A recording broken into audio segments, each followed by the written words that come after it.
Assalamualaikum warahmatullahi wabarakatuh.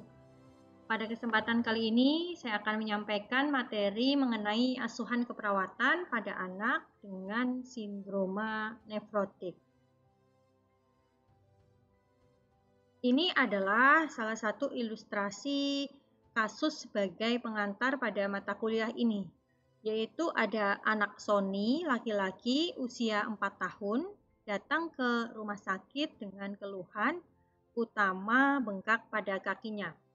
Kita artikan bahwa bengkak pada kakinya adalah dikarenakan atau kondisinya anak mengalami UDIM. Apabila kita ketemu pasien dengan keluhannya adalah UDIM, salah satu yang perlu kita khawatirkan atau kita perlu curigai adalah berapa jumlah atau kadar protein di dalam tubuh anak atau karena apa? Karena UDIM bisa disebabkan oleh hipoalbuminemia. Apa itu sindroma nefrotik? Sindroma nefrotik merupakan suatu kondisi di mana terjadi perubahan fungsi ginjal yang dicirikan atau bercirikan dengan hipoproteinemia, UDIM, hiperlipidemia, proteinuri, asites, dan penurunan keluaran urin atau penurunan volume urin. Jadi inti permasalahan pada pasien sindroma nefrotik adalah pada glomerulusnya, ya, yaitu terjadi peningkatan permeabilitas membran glomerulus. Kita tahu bahwa glomerulus fungsinya adalah untuk menyaring. Nah, ibarat ini adalah saringan, peningkatan permeabilitas ini dapat diartikan bahwa saringannya itu bertambah lebar ataupun mulur ya, sehingga menyebabkan protein yang secara ukuran molekulnya itu besar tetapi bisa ikut tersaring dan keluar bersama urin sehingga terjadi proteinuria. Ya, adanya protein di dalam urin. Nah, pada kondisi ginjal yang normal, itu tidak ada proteinuria dan protein itu molekulnya besar sehingga tidak ikut tersaring di dalam glomerulus. Nah, akibat terjadinya adanya peningkatan permeabilitas glomerulus di sini dapat menyebabkan proteinuria. Kemudian karena protein banyak keluar dari dalam tubuh melalui urin, maka di dalam tubuh bisa terjadi hipoalbuminemia. Kemudian tubuh melakukan kompensasi ya dengan mengeluarkan lipoprotein ya, padahal di dalam tubuh kita tahu yang dibutuhkan bukan lipid tetapi tubuh membutuhkan protein. Tetapi karena mekanisme kompensasinya pembentukannya adalah lipoprotein, maka di dalam tubuh bisa kelebihan lipid ya, hiperlipidemia. Kemudian dari hipoalbuminemia akan menyebabkan UDIM. Kondisi UDIM inilah yang banyak dikeluhkan oleh anak ketika masuk rumah sakit. Apakah penyebab dari sindrom nefrotik ini? Ya, sindrom nefrotik tidak diketahui secara pasti penyebabnya. Hanya ada beberapa hal yang diduga bisa menyebabkan atau faktor yang mempengaruhi terjadinya sindrom nefrotik. Yang pertama adalah penyakit parenkim ginjal primer, yaitu adanya glomerulonefritis. Glomerulonefritis artinya glomerulusnya mengalami inflamasi atau peradangan. Peradangan ini bisa dari lahir idiopatik ataupun karena anak itu setelah mengalami infeksi di tempat lain. Ya, nanti kita lihat ada di patofisiologi. Kemudian bisa juga dipengaruhi oleh adanya penyakit sistemik seperti diabetes mellitus. Kita tahu dari pasien yang mengalami diabetes mellitus itu bisa mengalami nefropati diabetik. Kemudian amyloidosis berhubungan dengan penyakit kronik seperti TBC karena harus minum obat dalam waktu yang panjang, osteomyelitis kronik, abses paru, reumatoid, kolitis ulceratif, dan neoplasma. Ini terkait dengan proses pengobatan yang lama. Kemudian penyebab yang lain ya, yaitu gangguan sirkulasi mekanik, kemudian konsumsi obat-obatan yang menimbulkan efek samping sindrom nefrotik atau glomerulonefritis ya. Bisa mungkin tidak diketahui secara pasti pengaruh obat ini, tapi diduga melalui proses imunologis. Kemudian trombosis vena renalis ya, kenaikan tekanan vena renal, kenaikan tekanan pada vena di renal dapat menyebabkan peningkatan permeabilitas membran basalis sehingga terjadi kebocoran plasma. Nah, jadi patofisiologinya pada pasien sindrom nefrotik diduga awalnya itu bisa tadi karena glomerulonefritis. Kita tahu bahwa salah satu akibat atau tanda adanya inflamasi yaitu peningkatan permeabilitas vaskuler. Nah, ketika glomerulusnya yang mengalami peradangan, maka peningkatan permeabilitas vaskulernya terjadi di glomerulus itu sendiri. Ataupun yang tadi pasca streptococcus, yaitu anak sudah mengalami infeksi di tempat lain sebelumnya, ya sehingga sudah terjadi sistem imun, ya atau imunnya sudah aktif. Kemudian di sini bisa diakibatkan karena adanya reaksi hipersensitivitas tipe 3, di mana kompleks imun, ya antibodi dan antigen yang saling mengunci itu mengendap di jaringan, salah satunya di glomerulus, sehingga diaktifkan kembali, bisa aktif kembali sehingga menyebabkan inflamasi di glomerulusnya, sehingga permeabilitas vaskuler meningkat, atau tadi saya bilang glomerulusnya menjadi lebar ataupun menjadi bocor, seperti itu. Kemudian perubahan pada membran glomerulus ini ya akibatnya adalah peningkatan permeabilitas sehingga protein terutama albumin yang ukuran molekulnya sebenarnya sudah besar tetapi bisa keluar atau lolos disaring dan keluar melalui urin. Kemudian proteinuria di sini akan menyebabkan hipoproteinemia atau kadar protein albumin di dalam tubuh menurun. Nah, ketika protein di dalam tubuh atau di dalam darah kadarnya menurun, ini akan memicu atau menimbulkan adanya udim. Kita tahu bahwa salah satu tugas albumin di dalam pembuluh darah adalah mengikat cairan supaya tetap berada di dalam pembuluh darah. Nah, ketika proteinnya kadarnya menurun, berarti akan terjadi perpindahan cairan dari intravaskuler ke intersisial, ya, sehingga mengakibatkan udim. Kemudian seperti biasa ketika tubuh mengalami gangguan, maka tubuh akan melakukan kompensasi. Nah, kompensasinya apa? Yaitu menstimulasi hati untuk mengkompensasi dengan meningkatkan produksi. Wah, hati ini merespon. Ini tubuh kekurangan protein sehingga saya harus memproduksi. Tapi hati bisa memproduksi dalam bentuk lipoprotein sehingga proteinnya meningkat, lipidnya ternyata juga meningkat, jadilah hiperlipidemia.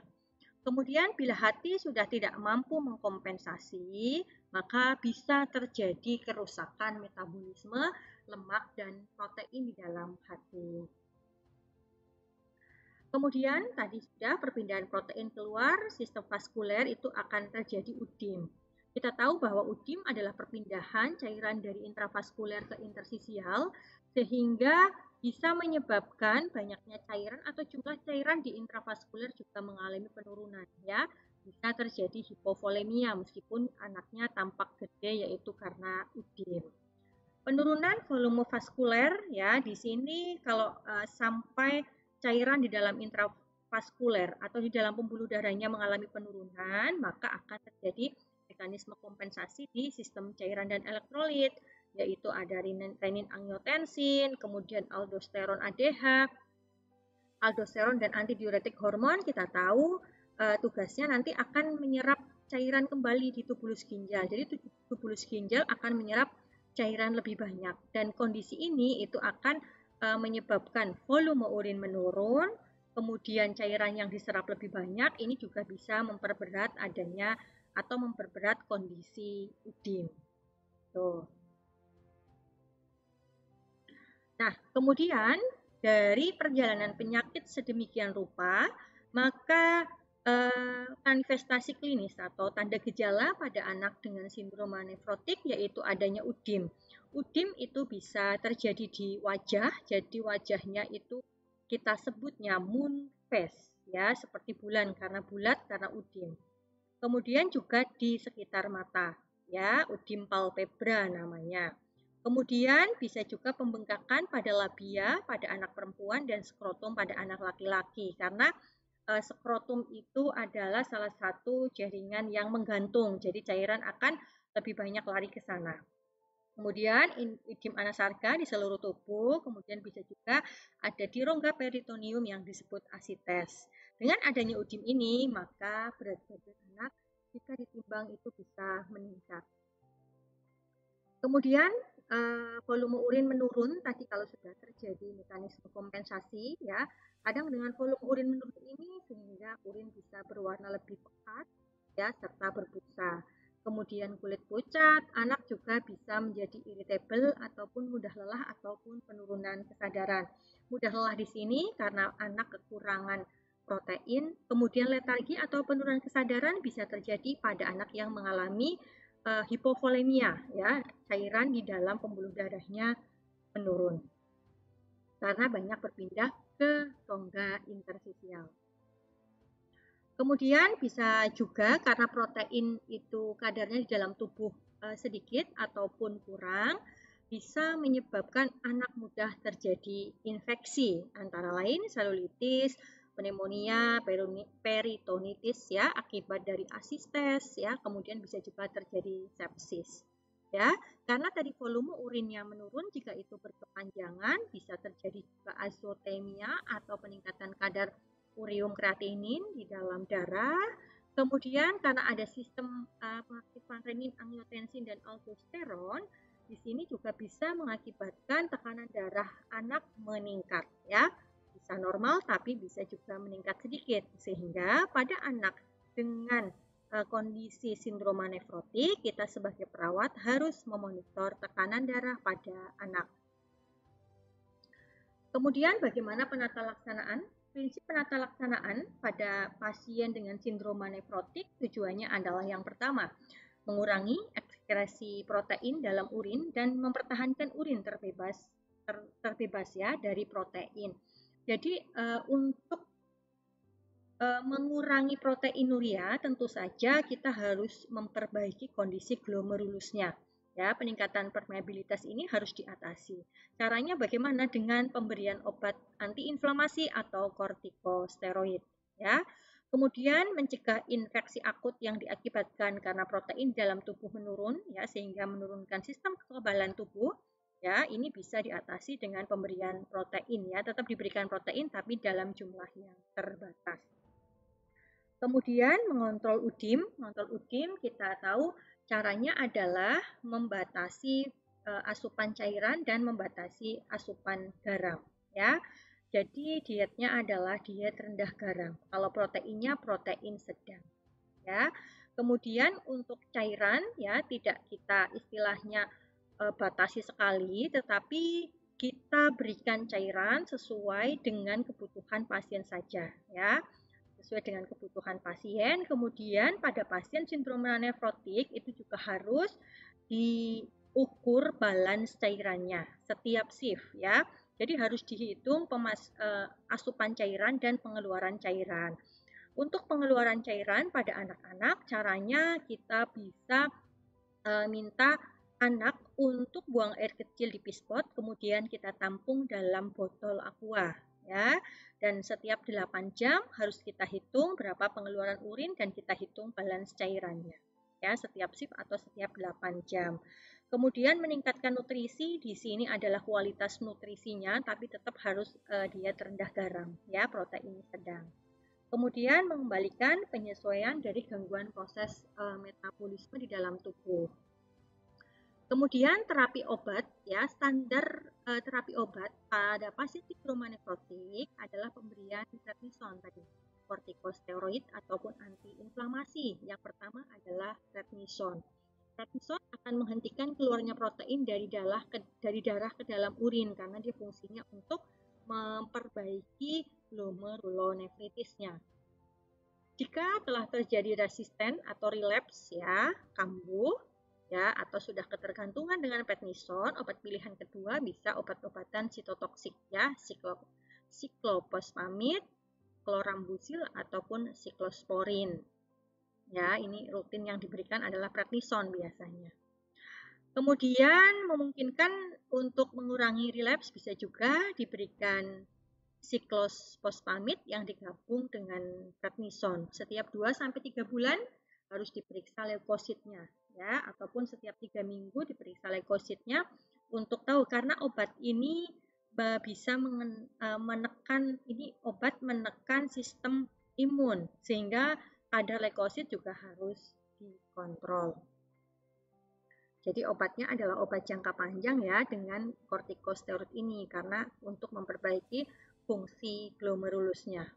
Pasien dengan sindrom nefrotik, ya, akan sering rutin kontrol ke rumah sakit ataupun bisa dirawat di rumah sakit dalam jangka waktu yang lama.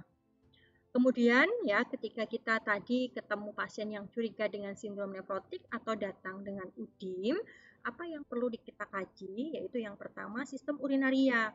Ya, bagaimana kita tanya apakah dia mengalami oliguria, jadi frekuensi BAK-nya berapa kali, volume urinnya berapa banyak, ya. Kemudian harus diperiksa di laboratorium, ya, untuk adanya proteinuria, ya. Normalnya itu 0, tidak ada protein di dalam urin. Kemudian kita tanyakan juga adanya perubahan warna urin. Kemudian untuk sistem cairan dan elektrolit, ya, kita cek udimnya, ya, kelebihan cairannya, asites, peningkatan berat badan, dan apakah ada tanda-tanda dehidrasi, ya. Kemudian sirkulasi kita cek, periksa tekanan darahnya berapa, apakah terjadi peningkatan tekanan darah. Kemudian neurologi, apakah pasien mengalami penurunan tingkat kesadaran, ya, yang bisa diakibatkan karena dehidrasi. Nah, ini adalah gambaran anak dengan sindrom nefrotik, ya, dengan moon face, wajah yang bengkak, kemudian udim di palpebra, udim di kaki, ataupun di skrotum labia, ataupun anasarka, serta asites.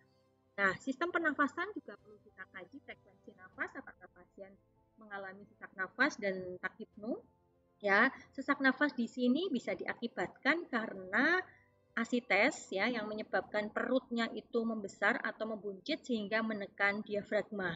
Ketika menekan diafragma itu akan mengganggu pernafasan.